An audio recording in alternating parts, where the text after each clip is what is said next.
We want to ensure that all Ugandans, regardless of who they are, of where they come from, are free in their country.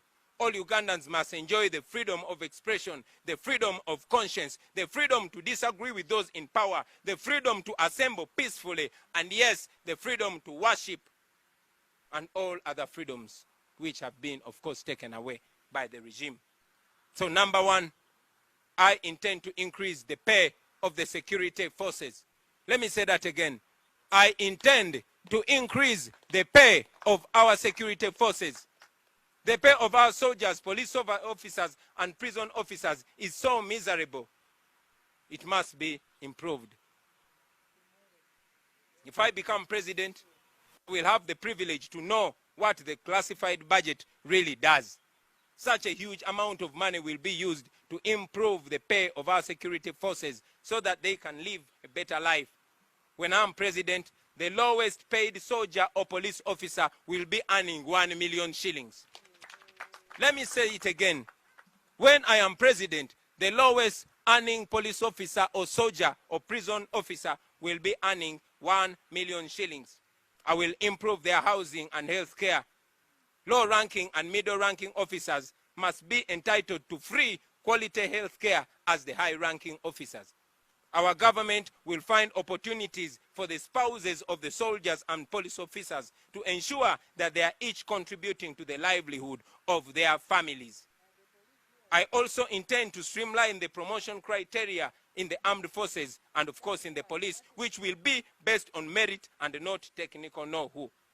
Never again will soldiers be forced to join the police.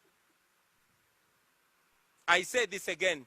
Never again will soldiers be forced to become police officers like we see today, because they had the option of joining the police, but they decided to join the army. In our plan, the better option is not to recruit from the police, from the army to the police, but instead to improve and empower the police so that they can become better and operate better. The children of the soldiers and the police officers will be entitled to free education up to university. There is no greater sacrifice, ladies and gentlemen, than serving in uniform, and it will be our deliberate plan to ensure that our men and women in uniform in dignity. I firmly believe if we do this, I strongly believe that if we do this, then our armed men and women in uniform will have respect for the citizens. In a new Uganda, there will be mutual love and respect between those in uniform and the ordinary citizen of Uganda. When I become president, we shall introduce a contract arrangement for the security officers.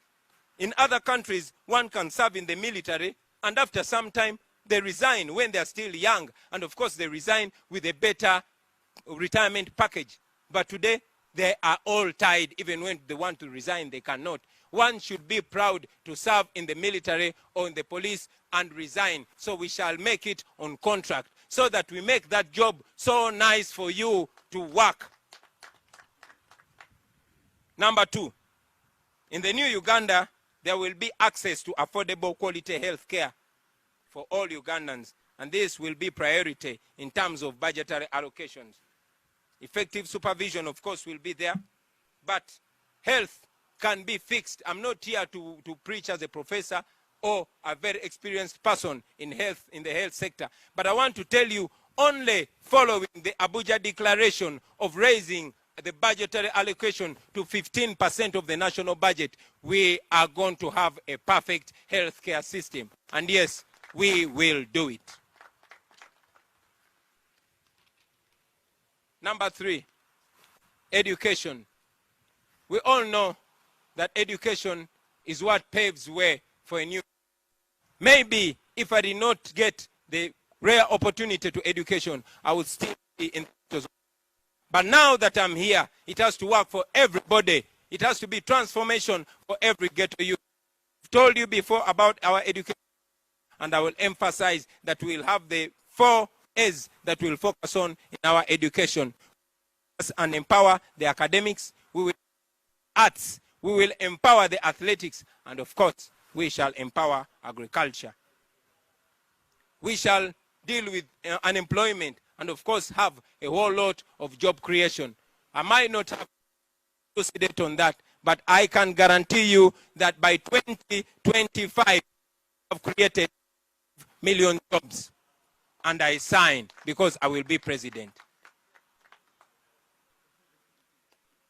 Number 5, agriculture. Well, agriculture remains the backbone of our economy. And even if it is being disrespected and given no attention, our government intends to zone this country and ensure that each zone has a cash crop and a food crop. Friends, this is not rocket science. It is not going to begin with my presidency. It has been done before. It is a question of waking it up. When I was growing up, every region of this country had a cash crop and a food crop. We don't have that anymore. Why? Because the regime has different priorities, among which, or number one of which, is retaining power.